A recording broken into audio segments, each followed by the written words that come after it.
Els artesans de la fusta i les indústries papereres i la transformació en modernes indústries del moble a partir del segle XX han fet de la Sénia un potent centre industrial d'este sector a les Terres de l'Ebre. En el seu entorn, amb el riu Sénia i els boscos de les muntanyes dels ports, ha permès al municipi la promoció i proliferació de la indústria entorn al riu i la fusta des del segle XIII.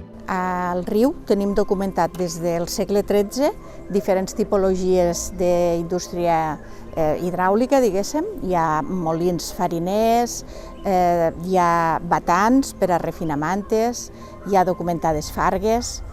Després, en posterioritat, a partir de finals del segle XVIII, hi ha documentades fàbriques de paper, primer molins, després fàbriques de paper, fàbrica de pinzells i també centrals de llum. Llavors, la maquinària de tots aquests molins, està ben avançat el segle XX, era maquinària en un alt component de fusta com a material. I els fusters d'aquí del poble tenien molta habilitat en el treball de la fusta per a maquinària de molins. Els obligava a conèixer molt bé el treball de la fusta corba, per a poder fer les rodes d'aigua, per a poder fer el rodet persa, que és la roda horitzontal, per a poder fer politges, i això els donava un plus que els feia estar molt ben considerats a bastants de quilòmetres a la redona. Tenim documentat que anaven a reparar molins a 40 quilòmetres de distància.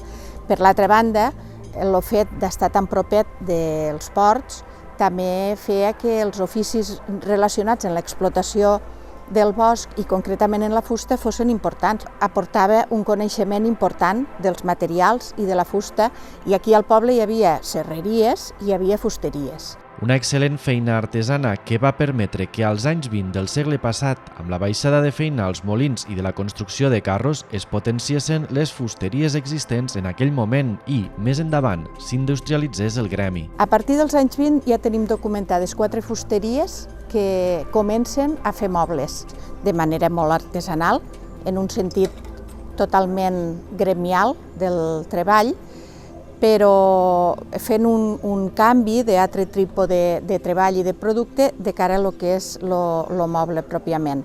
No serà fins després de la guerra, fins als anys 40, que aquestes fusteries evolucionen cap a un model més industrial en un concepte molt primari del que són fàbriques encara.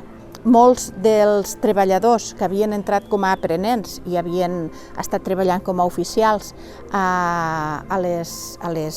aquestes primeres fàbriques menudes de mobles, van començar a instal·lar-se ells com a empresaris a partir dels anys 60 i van fer fàbriques pròpies. I a partir d'aquest moment, a partir dels anys 60, és quan comença a despegar pròpiament el que és la indústria del moble. Les darreres dècades, però, la indústria de la Sénia ha passat per diferents crisis. Així i tot, el municipi sempre ha continuat endavant. Als anys 70, la crisi derivada de la crisi del petroli va afectar aquí al poble, però després van readaptar-se i hi ha diferents moments de creixement important.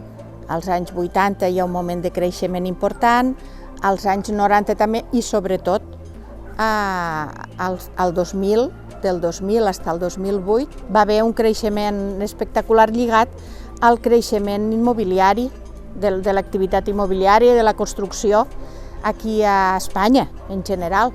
Llavors, clar, quan se va aturar l'activitat constructiva, va ser una hecatombe aquí pel poble. Hi va haver fàbriques que van tancar, botigues de mobles que a la llarga també van haver de tancar, i a través de la millora i de la internacionalització, les que van sobreviure, diguéssim, han anat tornant a remuntar. Així, la Sénia continua sent sinònim d'una potent indústria de producció i distribució de mobles amb molt de futur. La gent d'aquí de la Sénia té un caràcter bastant emprenedor. Jo, des del meu punt de vista, veig que és una indústria consolidada. Hi ha molta gent que s'esforça, no només des de els mateixos empresaris, sinó les institucions. S'ha treballat molt per aconseguir unes vies de comunicació correctes aquí al poble. Vull dir que el poble se bolca molt en l'activitat industrial.